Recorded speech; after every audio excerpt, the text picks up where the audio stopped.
Hey everybody, welcome back to Whiteboard Finance. In this video, I'm going to show you how car dealerships rip you off using the Foursquare method.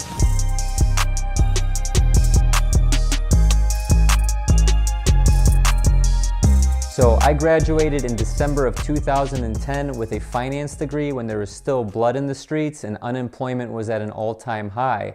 So instead of sitting around on my couch watching Netflix and eating potato chips, I decided to get a job. Couldn't find a job in finance, so what did I do? I ultimately got a job selling cars, right? So selling cars, there's nothing wrong with that as a profession. You can make a lot of money, but at the end of the day, I didn't just go to school for 4 years, get my finance degree, so I can do something that I can do without a high school degree, right? But I did learn a lot of valuable tactics and a lot of valuable skills that the dealerships use when trying to make money off of people, right? So if you've ever bought a car, you may have seen this before. This is what we call the Foursquare, okay? So up here you have your trade-in value. This is the car that you're trading in. Over here you have the price of the vehicle that you're buying. Down here you have your down payment, meaning the money that you're putting down towards the car if you're not paying cash. And then finally, you have the monthly payment down here, meaning if you're financing the vehicle, these will be your monthly payments. So let's say, for example, you're trading in a 2006 Chevy Impala. You want to get a new one, right? So you have a 2006 Impala with 8 million miles on it. What the actual car manager or the salesperson will do is in front of you, they'll silently devalue your trade. That's what we call devaluing your trade. So while you're talking and he's asking you questions about the car, he'll touch a little chip here, a little dent there. Notice that the wheels are scuffed. It's all subconscious, okay? It's telling you that he knows that your car is a piece of junk, right? So right away, he's actually silently devaluing your vehicle. So when they come back to you with this Foursquare, okay, you're gonna have a trade-in value. Let's just say he wants to give you $4,000 for your piece of junk, right? They're gonna have a price of the car. Let's just say you're buying a new Impala, and we'll call this $24,900. These are all just hypothetical numbers. Down payment, this is the money that they want you to put down. Let's just say $4,000. And then monthly payment, they'll sketch out like 3 different scenarios, right? You'll have, let's say, $500 at 60 months, $475 at 72 months, and then they'll have like $575, or excuse me, let's just call it $450 at 84 months, okay? So when they come back to you with this Foursquare, it's essentially a piece of paper with these 4 squares. These are all meant to be negotiation pieces, okay? The dealership is really making their money on the monthly payment and also how much you put down. So financing is by far the most profitable center within the whole dealership, okay? So when you go to the guys in the back to do paperwork and they're selling you rim insurance and warranties and all that stuff, that's all junk for the most part, okay? That's the highest margin in the dealership. The second highest is the service center. So when you go to get your car serviced, yeah, you might as well be getting your rear end serviced because you're taking it right there. And then lastly, new cars are the least profitable area of the dealership, okay?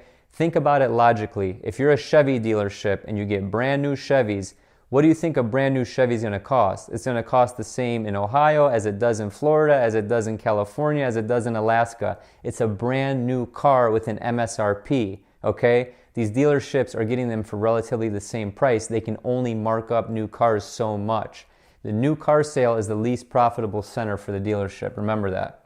The used car is actually way more profitable than the new car, and you'll see why. That's exactly from this Foursquare. So what will happen is you guys are negotiating on a car, you pick out a car you like, you test drive it, you like it, you smell it, you touch it, oh, you're in love, right? Especially when you're coming out of this piece of junk here. So they sit you down at the table. Would you like a cup of coffee? Oh, here's my manager. Oh, this is Mike. Yeah, nice to meet you. Thanks for stopping in today. Blah, blah, blah, right? It's all an act. It's Hollywood. So what they do is they come back with this Foursquare, this piece of paper that has these numbers on it, and the numbers are meant to offend you, okay? They're meant to get you into kind of like a, oh my God, these are so high. What is this? This is crazy. because what they want to do is they want you to beat them up so you feel like you got a deal, right? It's all perception, and perception is reality. So the salesperson is going to say, okay, I'm going to go through the trade-in, it's $4,000, this is the price of the Impala, and they're going through this really quick, right? Down payment is this, and your monthly payments are this. And they're going to say, okay, if these numbers work for you, just initial here on this X, I will take this car home today. There you go. So that initialing portion is very important. It's because it's subconscious, it's psychological. Normally when we sign things, we're committing our signature. That's like committing our word, our trust, right? So when we do that, when we initial on this piece of paper and go back to the manager, or the salesperson takes the paper back to the manager and says, yep, here you go. You just bought a new car, congratulations. Even if the terms aren't exactly what you wanted, you feel bad about initialing and going back on your word. So I know that's long-winded, but it's very important, okay? So typically what the salesperson is going to say is, okay, which where do we have to work with you on for you to take home this car? Okay, and most people that have half a brain will say every square, okay? But some of these people, they don't understand numbers, so they're going to go straight to their down payment. They're going to think about the cash that they have, or in this case, don't have. So a lot of people that are buying these kinds of cars, they're not very mathematically savvy, and they're also broke, to be honest with you. So they're going to say, you know what, I need to lower my down payment. I don't really have $4,000 with me right now. You know, is there any way we can go a little bit lower? And the salesperson will put on an act and say, oh, you know, if you lower the down payment, these monthly payments are going to go up. It's just basic math. It's kind of like a scale, blah, blah, blah, right? But my manager's feeling kind of crazy today. He's in a good mood. He just shot really nice score on this 18 round of golf. We'll see what we can do here. We'll try and move this to $3,000, okay? These payments may go up a little, and that's when they start talking about payments. They want to keep the conversation down here. Payments are most important to them. Remember that. Excuse me. So now you're going to start talking payments. The person's going to say, well, you know what? I think those payments were high to begin with. I told you I really need to be right around, $350 a month, $300 a month. People have needed to be $300 a month for the last 20 years, okay? That's where everyone wants to be. Probably a little bit less than that even. So the salesperson is going to say, well, I moved a little bit on the down payment for you. It's going to be really hard to get you into, $350, but I'll see what I can do. My manager's in a really good mood today. He's a really good guy. So what they'll do is they'll cross out this on 84 months to get you into the longest term possible. And they'll say, okay, $375.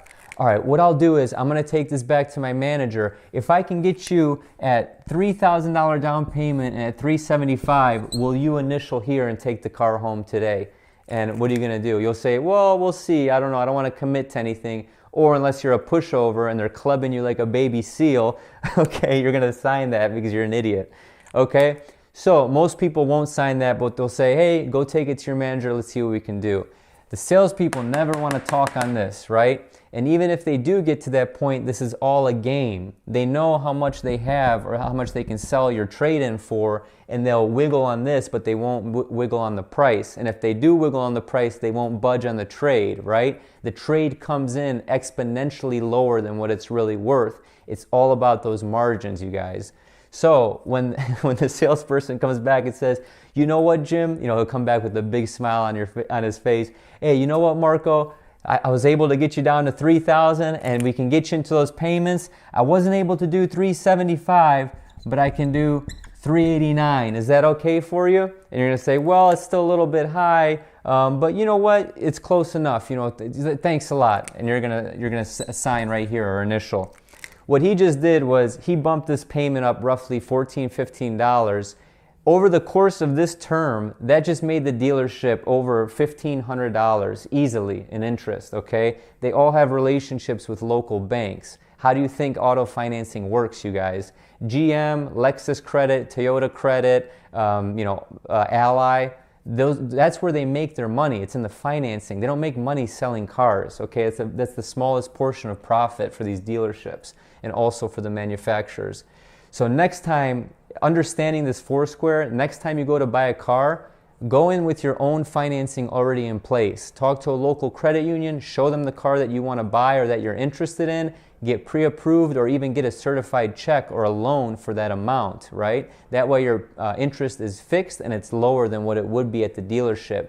The dealership intentionally leaves margin in these numbers, that way that their guys in the back can sell you warranties for much less than what they actually cost. Hey, it's only bumping up your payment $2 a month. Why wouldn't you do this, right? It's all a game, you guys. So now, knowing what you know, get your financing in place and don't tell them you have a trade, okay? When you go to a dealership, do not tell them you have a trade. Negotiate the car that you really like, act as if you don't have a trade, and then bring this in at the last second.